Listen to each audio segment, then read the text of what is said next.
Hello friends, welcome to I exam B. I am Sushil Tagade, ex manager Reserve Bank of India. कल यानी कि 10 दिसंबर 2024 को शक्तिकांत दास सर का लास्ट डे था एज अ आरबीआई गवर्नर। अब टोटल 25 आरबीआई के गवर्नर हो चुके हैं। नए गवर्नर श्री संजय मल्होत्रा सर ने अभी चार्ज ले लिया है, आज ले लेंगे मतलब।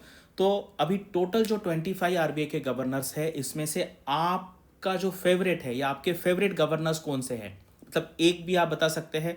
मैं यहाँ पे मेरे 5 गवर्नर्स बताऊंगा जो मेरे मतलब टॉप लिस्ट में है, और वो क्यों है वो भी आपको यहाँ पे बताना है। तो सारे अब तक जितने सारे गवर्नर्स हैं आरबीआई के, वो सब लोगों का नाम यहाँ पे है, उनका टेन्योर यहाँ पर है, और अभी रिसेंट जो 8 थे उनका यहाँ पे फोटो भी दिया है, और इनका लिखा भी है कि उन्होंने क्या क्या चेंजेस की है। तो चलो यहाँ पे वीडियो स्टार्ट करते हैं। अगर आप मुझे पूछेंगे पर्सनली, तो सबसे एक नंबर पे मैं doctor C D Deshmukh sir को रखूँगा। तो ये मुझे पसंद है, इनके अलग अलग रीज़न हो सकते हैं। सबसे पहले तो हमारा जो नेचुरल इंक्लिनेशन है वो मराठी है, लेकिन that should not be the criteria कि भाई वो मराठी है इसलिए मुझे पसंद है। बट एक फैक्टर होता है, मतलब द मोस्ट इंपॉर्टेंट नहीं, बट एक फैक्टर वो है। और उन्होंने उस टाइम पे, आपको पता है, यूपीएससी का जो एग्ज़ाम है ऑल इंडिया 3rd रैंक आया था उनका, मतलब ब्रिटिश लोग पहले 2 नंबर पे थे। वैसे तो सुब्बाराव सर भी ऑल इंडिया फर्स्ट आए थे उस टाइम पे, मतलब इतनी बेसिक इन्फॉर्मेशन मुझे है।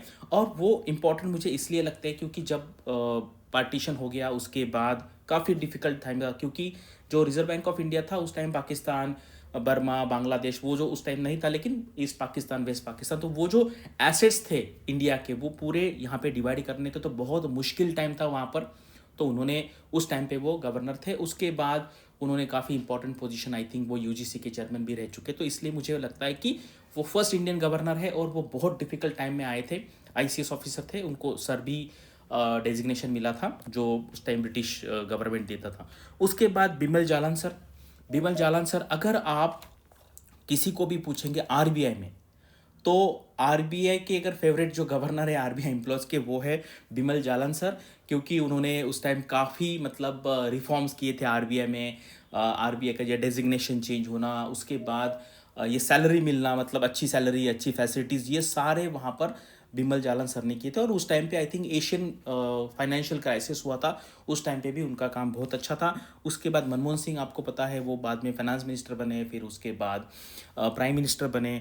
तो इनके टाइम पे भी इंडिया का जो सिचुएशन था 80s के टाइम पे वो काफ़ी डिफिकल्ट था, तो मनमोहन सिंह का उसके लिए, और उनका जो एजुकेशन है, ओवरऑल जो पर्सनालिटी है, मतलब कम बोलते हैं लेकिन उनका मतलब पर्सनालिटी काफ़ी इंप्रेसिव है। और इकोनॉमिक्स में कभी भी कोई भी गवर्नमेंट को जब प्रॉब्लम आता था तो उनसे कंसल्टेशन होता था। उसके बाद उन्होंने और पीवी नरसिंह राव ने मिलके फिर 1991 के रिफॉर्म्स किए, और उसके जो फ्रूट्स है वो आज हम देख रहे हैं।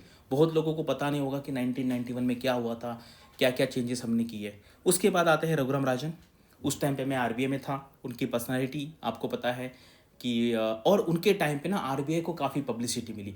उसके पहले आरबीआई क्या है, मतलब लोगों को पता था, लेकिन उनकी पर्सनालिटी, उनको बॉन्ड भी कहा जाता था, न्यूज़पेपर में वैसी इमेज आती थी कि रघुराम राजन खड़े हैं और उनके हाथ में वो बंदूक है, नॉट नॉट 7। इस तरीके से उनका प्रोजेक्शन था, पर्सनैलिटी इंप्रेसिव थी, इंग्लिश उनका और बात करने का तरीका, तो उनके टाइम पे आरबीआई को काफ़ी पब्लिसिटी मिली। और मुझे पता है, मैं तो 2010 से लोगों को, मतलब पहले इनिशियल टाइम में मैंने आरबीआई में जॉब भी किया, उसके बाद मैंने लोगों को गाइड भी किया।